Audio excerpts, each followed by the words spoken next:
I wanted to take a few minutes to take a look at your character designs. We've got Johnny's here. It's nice that it's good clean lines, a sort of finished drawing. One thing I really want to make a point is for all of you is he mentions I drew this with no reference images. Always use reference images. We use a reference image for the boots, for the guns, for the hat.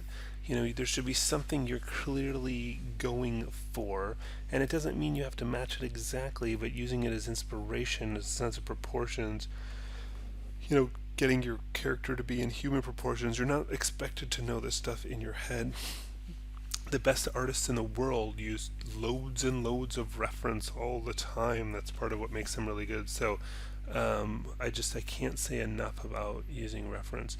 And I think that the other thing is when you're doing these, you should draw them on the same paper, or if not the same paper, you should have some kind of faint lines that show, where's the top of the head, where's the bottom of the chin, where are the hips, where are the knees, where are the top of the boots, the bottom of the boots, those kinds of things to help you match the proportions front and side, and that will make it a much more usable for this project. The other thing is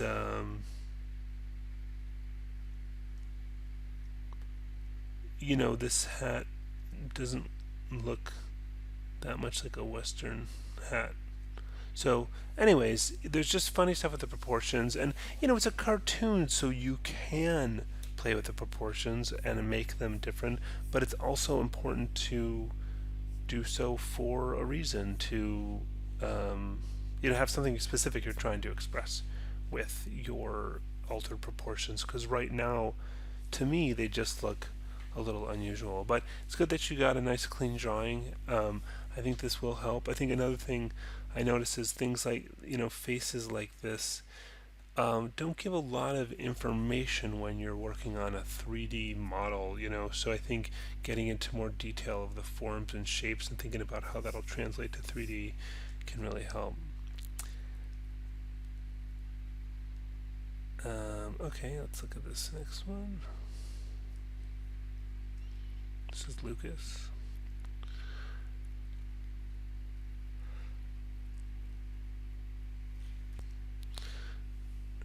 So this is the right idea to have lines, but they're not, they're not horizontal like the top of his hat. It would be more here, and sort of they're kind of at an angle or something, so that makes things a little confusing. You'd want to sort of shift him up. But I guess they're about the same width, so maybe that's okay.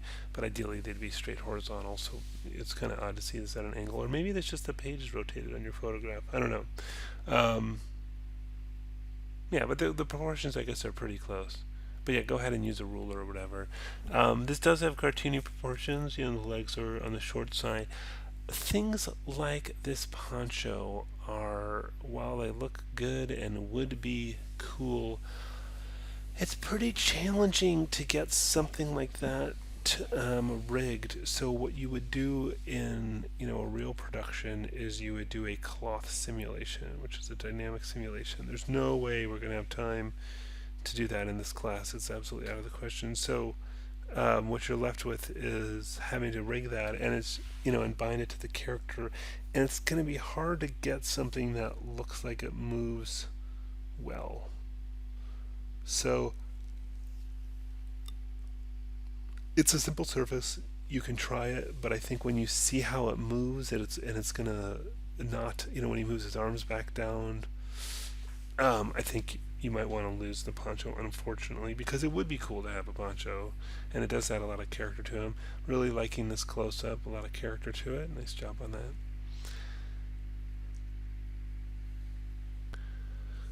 So Lojane mentions, again, didn't use reference photos for this, but again, I highly recommend that you do, as I mentioned before.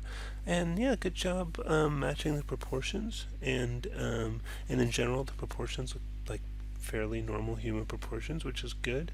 I think that it looks like you're trying to do the fringe here, and probably won't actually be able to do that again. That's the kind of thing you'd want to do dynamically, like with a sort of a hair simulation or something like that. And we won't do that for this class. Or even if you just modeled those pieces, it would still be kind of difficult and probably wouldn't move that nicely. So, yeah, long hair, good idea. It's nice. I like the facial hair as well. That gives them some character. Yeah, good work on this. That should work well. So this is Ryan. I really like that you're using reference, as you probably guessed by this point. And yeah, you got the right idea by putting these guidelines in and make sure the proportions match. Um, and I think it looks good. I think it's got a lot of character. And once again, the stuff like a long flowing jacket, you would want to simulate the cloth, and we will not be able to do that. So it's going to be hard to make that move well. So I think just you can try it, but just kind of have a backup plan that maybe that'll have to come off for your final.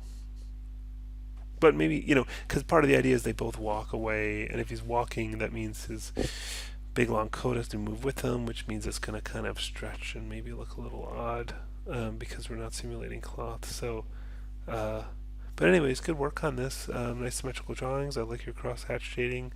I like that you did a facial close-up. So, yeah, this works well.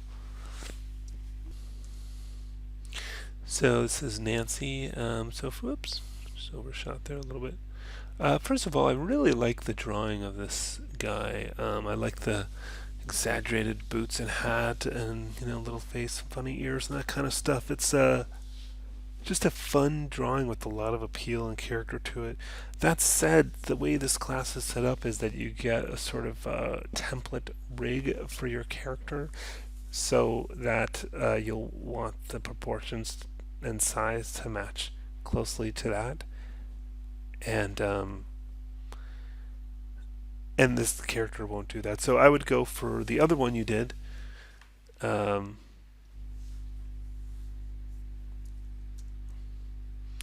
yeah, which is a little more straightforward. It's weird how you've bent them out to the side. Now just keep them straight from the front view. Kind of like this side view, as if you like rotated to the front with the feet facing forward and the legs straight. Yeah, the vest is a nice touch. Collar, I like the kind of hair. I think you could do a bit of a study a little bit more on what the face might look like in 3D, because that's a little bit of a 2D look. But overall, it's a good looking character. So this is Robert. And yeah, good drawing. It's a nice twist doing the female character rather than the more commonly used male. I like that. And yeah, the drawing looks pretty good. The feet look a little small to me. If again, it's a cartoon, I understand, but more realistic human would have a little bit more skull, I think, on top and in the back. Um, and let's look at the other point of view.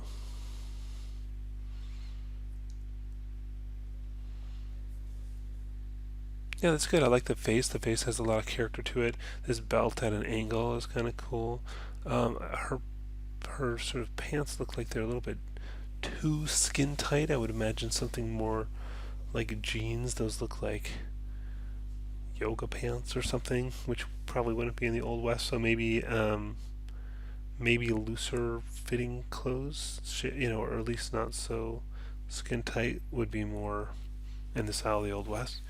But yeah, good work. It's a very nice drawing, and should help you a lot with design of your character. Okay, I think that's all I got for now.